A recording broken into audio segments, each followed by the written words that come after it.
प्रणाम। मेरा नाम आचार्य कार्तिकेय है और मैं आपको इस वीडियो के माध्यम से गाइड करूंगा कि आप डिप्रेशन से ओवरकम किस तरह से कर सकते हैं। डिप्रेशन से ओवरकम करना, उससे पहले हमें जानना होगा कि डिप्रेशन वास्तविकता में होता क्या है। और ये बहुत ही कॉमन चीज है जो लगभग सभी को होती है। जैसे कभी मन ना लगना, बहुत ज़्यादा खाने का मन करना, बार बार भूख लगना, या फिर भूख ही ना लगना, मूड स्विंग्स आना बहुत ज़्यादा रैपिडली, किसी दूसरे व्यक्ति ने आपको कोई बात बता दी तो आपको टेंशन हो गई, तो आप उस व्यक्ति के बारे में, उस पर्टिकुलर सिचुएशन के बारे में बहुत ज़्यादा सोचने लग गए। ये भी कॉन्सिक्वेंसेज होते हैं डिप्रेशन के। साथ साथ नींद ना आना, इरिटेशन का लेवल ज़रूरत से ज़्यादा बढ़ जाना, दूसरों के मजाक तो कर लेते हो बट दूसरे लोग जब आपके साथ मजाक करते हैं उसका आपको बुरा लग जाता है। तो ये जो सभी चीजें हैं ना, ये सारी की सारी डिप्रेशन की कैटेगरी के अंदर आती हैं। इससे बचने के बहुत सारे तरीके हो सकते हैं। सबसे ज्यादा आसान तरीका होता है बच्चों की तरह हो जाना।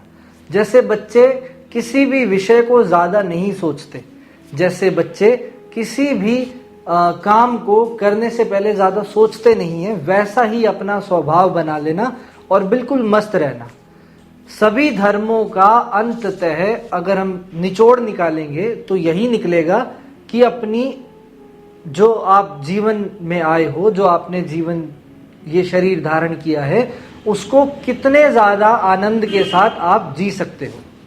सिर्फ यही तरीका है आप डिप्रेशन से, एंजाइटी से, ओवरथिंकिंग से, मूड स्विंग से बच सकते हो। इसके बाद यदि हम इस चीज को यहां पर नहीं रोकते हैं, मतलब डिप्रेशन आपको आने लग गया है, शुरू हो चुका है आपके जीवन में डिप्रेशन, और अगर आप उसको रोकोगे नहीं, डिटेक्ट नहीं करोगे, तो इसके कॉन्सिक्वेंसेज आगे चल के क्या हो सकते हैं। उसके कॉन्सिक्वेंसेज हो जाएंगे कि आपको ऐसा लगने लगेगा कि कोई आपसे प्यार नहीं करता, आपको दूसरों की बातें टोंट लगने लग जाएंगी, आपको ऐसा लगने लगेगा कि भाई मेरे को कोई समझता ही नहीं है, मैं कितना ही सबके लिए कर लूं या किसी के लिए भी कर लूं, मुझ तक तो बात, मतलब हमेशा मेरी बात के गलत मतलब ही निकाले जाते हैं। ऐसी ऐसी स्थितियां जब आपके साथ क्रिएट होने लग जाएं तो स्वाभाविक सी बात है आप शॉर्ट टेम्पर्ड यानी कि ज्यादा गुस्सा करने वाले व्यक्ति बन जाओगे। आप दूसरों की सिचुएशन को अपने से ऊपर रखना शुरू कर दोगे, जो कि कुछ हद तक अच्छी बात है, बट बहुत ज्यादा मायनों में आप अपना खुद का शोषण करने लग जाओगे। कहीं मन नहीं लगेगा, हारा हुआ, थका हुआ जैसी फीलिंग, स्वभाव आपका होने लगेगा। साथ साथ सेल्फ कॉन्फिडेंस की बहुत ज्यादा कमी हो जाएगी। अब इन चीजों से ओवरकम किस तरीके से किया जाए, जैसा कि मैंने पहले बताया कि आप बहुत सारी चीजें कर सकते हो। जैसे एक बच्चे की तरह अपना स्वभाव बना सकते हो। फिलॉसफी की कोई भी बुक्स पढ़कर आप इस चीज से ओवरकम कर सकते हो। साथ साथ अच्छी स्टोरीज सुनकर, अच्छे गाने सुनकर, और अच्छी स्टोरीज का मतलब ये नहीं है कि आपने कोई भी किताब उठा ली और उसको पढ़ना शुरू कर दिया, नोवेल उठा ली उसको पढ़ना शुरू कर दिया, नहीं। सेल्फ ग्रोथ की चीजें जो होती हैं वो आपको देखना होगा, वो आपको समझना होगा, और वही चीज आपको अपने जीवन में अप्लाई करनी होगी। इस चीज में एक बात बहुत ही ज्यादा यूं समझिए कि जरूरी है, वो ये है कि हम अक्सर ये समझते हैं कि हम दूसरों का देखें, हम अपने स्वभाव को, अपने व्यवहार को दूसरों के लिए इतना खुला कर दें कि वो जो भी व्यक्ति बोलता है या जो भी दुखी व्यक्ति है उसके दुख को हम अपना दुख समझने लग जाते हैं। यहां से आपका डिप्रेशन कभी कम नहीं होगा। आप अच्छे जरूर बन जाओगे कुछ टाइम के लिए, बट वो चीज ठीक नहीं है। मैं दो टर्म्स का इस्तेमाल कर रहा हूं। एक तो है किसी से मोह हो जाना और दूसरा है किसी की फिक्र करना। या यूं समझिए, मोह अगर आपको दिक्कत होती है कि आपको किसी व्यक्ति की चिंता है, आपको किसी काम की चिंता है, और दूसरी बात है कि आपको उस चीज की फिक्र है। शब्दों के चयन की अगर हम बात करें तो ये बहुत ही कॉमन से वर्ड लगते हैं कि यार मुझे उसकी चिंता है, मैं उसके लिए ये करना चाहता हूं, मैं चाहता हूं कि वो इस तरीके से करे। अपने अनुरूप सारी चीजें ढालना चाहते हो, जो दूसरे के लिए शुभ है वो आप करवाना चाहते हो। बट उसके साथ साथ एक चीज का आपको ध्यान रखना है कि यदि आप कोई ऐसी सलाह दे रहे हो किसी दूसरे को, यदि वास्तविकता में आप किसी दूसरे की मदद करना चाहते हो, सबसे पहले खुद की मदद कीजिए। खुद की मदद करने के लिए बहुत सारे तरीके हैं। सबसे पहले आप इस चीज को समझिए कि आप आनंद में रहने के लिए ही पैदा हुए हैं, किसी दूसरे व्यक्ति से आपका कोई मतलब नहीं है। जैसे माँ एक बेटे की चिंता करती है और दूसरी माँ अपने बेटे की फिक्र करती है, उसकी मदद करना चाहती है। उस बच्चे के एग्जाम में नंबर कम आए तो माँ ने टेंशन ले ली कि भाई तेरे आगे फ्यूचर क्या होगा, कॉलेज की फीस कैसे जाएगी, कॉलेज में तो अच्छे कॉलेज में एडमिशन ले पाएगा नहीं ले पाएगा। तो वो माँ स्वतः ही डिप्रेशन की शिकार होती चली जाएगी, ओवर थिंकिंग की शिकार होती चली जाएगी। और जो दूसरी चीज है, जो दूसरा पॉइंट ऑफ व्यू है, वो ये है कि हमने उस बच्चे की फिक्र करी कि भाई ठीक है अच्छे नंबर नहीं आए उसके, बट क्या उसकी मानसिक स्थिति ठीक है, क्या मैं उसको इस तरीके से मोटिवेट कर सकता हूं कि वो पढ़ाई पर ध्यान देने लग जाए, क्या मैं उसके सामने पढ़ रहा हूं, क्या मैं उसको वो चीज दिखाना चाहता हूं, क्या मैंने अपने जीवन में वो चीजें उतार रखी हैं जो मैं उससे चाहता हूं कि वो अपने जीवन में उतारे। ये सारी चीजें जब हम अपने इंडिविजुअल लेवल पर सोचने लगते हैं, समझने लगते हैं, तो ये डिप्रेशन जैसी चीज बहुत छोटी रह जाती है। इसके साथ साथ आप बहुत सारे फिजिकल वर्कआउट्स भी कर सकते हो। फिजिकल वर्कआउट्स में क्या होता है, आप कोई भी किसी भी तरह का वर्कआउट कीजिए, मतलब अपनी एनर्जी को ड्रेन कीजिए। वो चाहे स्विमिंग करके हो, वो चाहे योगा करके हो, वो चाहे कोई भी एक्सरसाइज करके हो, वो चाहे फिजिकल रूप से आसन करके हो। तीसरा और बहुत महत्वपूर्ण इसके अंदर पॉइंट आता है कि आप प्राणायाम के माध्यम से इस चीज को जीते। डिप्रेशन जाहिर सी बात है कि दिमाग का काम है। दिमाग जो ज्यादा सोच विचार करता है उसको महसूस होता है कि भाई उसके पास दिमाग है। जो सोच विचार सिस्टमैटिक ऑर्डर में करता है, जो सोच विचार एक तरीके से लयबद्ध तरीके से करता है, वो अपने जीवन में बहुत अच्छी से चीजें अचीव कर लेता है। जो लयबद्ध तरीके से सोच विचार नहीं कर पाता, वो अपने जीवन में केवल उपद्रव खड़े करता है। उपद्रव का मतलब होता है कि अपने जीवन में प्रॉब्लम्स क्रिएट करता है। ऐसा लगता है कि वो सॉल्व कर रहा है अपनी प्रॉब्लम्स को, बट वास्तविकता में वो प्रॉब्लम सॉल्व नहीं करता, वो इस जाल में फंसता चला जाता है। और वो जितना एफर्ट करता है प्रॉब्लम सॉल्व करने के लिए, उतना ही ज्यादा वो फंसता चला जाता है। मतलब यूं समझो कि कोई मैंने एफर्ट ही कर दिया ना डिप्रेशन से ओवरकम करने का या अपने जीवन को सुधारने का, वो और ज्यादा मुझे गड्ढे में ले जाएगा। तो अब हमें क्या करना है, हमें कोई एफर्ट नहीं करना अपने जीवन को सुधारने का।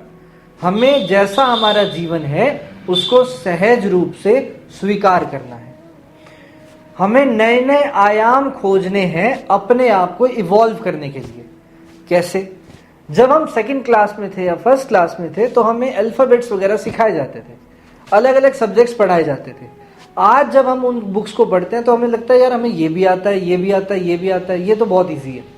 बट उस टाइम पर क्या आपको ईजी लगता था? सेम वही चीज आपके जीवन पर भी अप्लाई होती है। उदाहरण के तौर पर मान लीजिए आपकी उम्र 25 साल है, 30 साल है, 35 साल है, 50 साल है, 60 साल है। बट क्या आपसे उम्र में, तजुर्बे में जो व्यक्ति बड़ा है, उसको आपकी प्रॉब्लम्स छोटी नहीं लगती? क्या उसको आपकी प्रॉब्लम्स ऐसी नहीं लगती कि यार ये तो बच्चा अभी मैच्योर नहीं है? वही चीजें आपको समझनी होंगी कि आप डिप्रेशन में यदि जा रहे हो तो इसका मतलब है कि आप अपने लाइफ को अच्छे से ऑर्गेनाइज नहीं कर पा रहे हो, जिसका मतलब है कि आप सिस्टमैटिक तरीके से अपनी सोच विचारधारा को ऑर्गेनाइज नहीं कर पा रहे हो, जिसका मतलब है कि आपने अपने ऊपर ध्यान देना बंद कर रखा है और आपके जीवन का सेंटर आपके जीवन की प्रॉब्लम्स बन गई है। उदाहरण के तौर पे, दूसरे उदाहरण से समझो, एक पौधा हमने उगाया, उसका जीवन का सेंटर ये होना चाहिए कि भाई उसको उगना है, सूरज की रोशनी प्रॉपर मिले, पानी प्रॉपर मिले, हवा शुद्ध रहे, सॉइल में फर्टिलाइजर्स वगैरह हो या फिर खाद हो जो उसको पूरा पौष्टिक आहार दे, तो वो पौधा अपने आप ही ग्रो करेगा। अब हमें यदि चिंता इस बात की हो जाए कि भाई इसके कीड़े ना लग जाए, तो हमने पेस्टिसाइड छिड़क दिए। अगर हम बार बार पेस्टिसाइड छिड़कते चले जाएंगे, बार बार पेस्टिसाइड छिड़कते चले जाने से क्या होगा, वो पौधा जल जाएगा, उसके अंदर एक्स्ट्रा केमिकल आ जाएंगे, उसकी न्यूट्रिशनल वैल्यू कम हो जाएगी या खत्म हो जाएगी, या फिर वो जहरीला भी हो सकता है। सेम हम अपने जीवन के साथ ही करते हैं। हमारे दिमाग में हमारी इनसिक्योरिटीज, हमारे दिमाग में हमारी प्रॉब्लम्स इतनी ज्यादा हावी रहती हैं हमको लेकर कि हम उससे बचने के तरीके ही रोज रोज रोज रोज ढूंढते रहते हैं कि भाई अगर मेरी हेल्थ खराब हो गई तो मैं हेल्थ इंश्योरेंस करवा लेता हूं, मेरे व्हीकल टूट गए या उसके गड़बड़ हो गई तो मैं उसका कर लेता हूं इंश्योरेंस, मेरे बच्चे अच्छे स्कूल में पढ़ेंगे, मेरी बेटी है उसकी शादी होनी है उसके लिए पैसा इकट्ठा कर लेता हूं, मेरे पढ़ाई में अच्छे नंबर नहीं आएंगे, मेरे फादर डांटेंगे, भविष्य में मैं क्या करूंगा, इसके लिए मैं आज कष्ट कर लेता हूं। वो चीजें जीवन का एक पार्ट है। पर यदि आप उन्हीं चीजों को सेंटर में लेकर जब चीजों को सोचोगे, समझोगे, तो फिर सिर्फ इतना सा ही होगा कि आपका जीवन एक रोबोटिक तरीके से ढलना शुरू हो जाएगा। और कोई भी रोबोट हो, कोई भी मशीनरी हो, ज्यादा लंबे टाइम तक नहीं चलती बिना सर्विस के, उसको भी रिन्यू करना पड़ता है, पार्ट्स को चेंज करना पड़ता है। और ये तो ह्यूमन बॉडी है, ये कोई रोबोट नहीं है। आपका दिमाग कोई मशीन नहीं है जिसको आपको सिर्फ काम ही काम देना है, रेस्ट भी दो। अपने आप को ऑर्गेनाइज करने की कोशिश करो, अपने व्यवहार को, अपने व्यक्तित्व को एक बच्चे के समान करो। मैं आपको बता रहा था एक ऐसी टेक्निक जो शास्त्रों के अंदर है, मतलब योग के शास्त्रों के अंदर है, और जो आपको बहुत सरल तरीके से डिप्रेशन से ओवरकम करवा सकती है। मूल समझने की कोशिश करो कि डिप्रेशन होता क्यों है।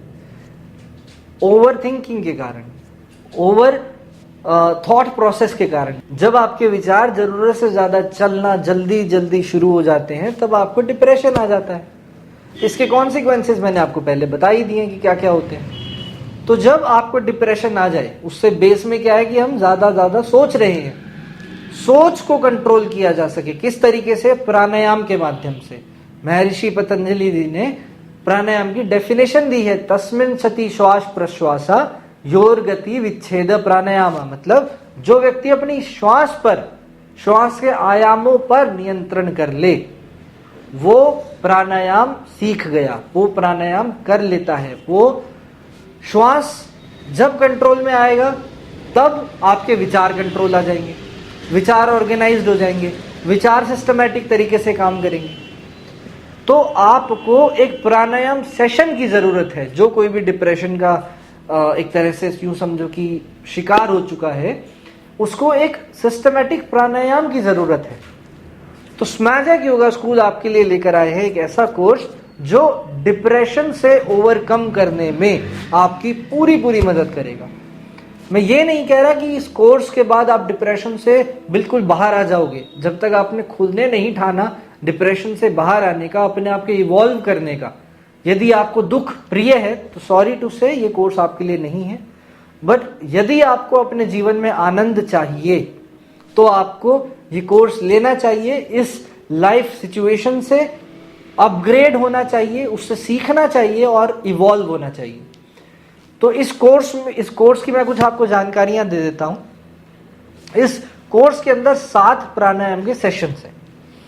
एक सेशन की लेंथ लगभग 40 मिनट्स है।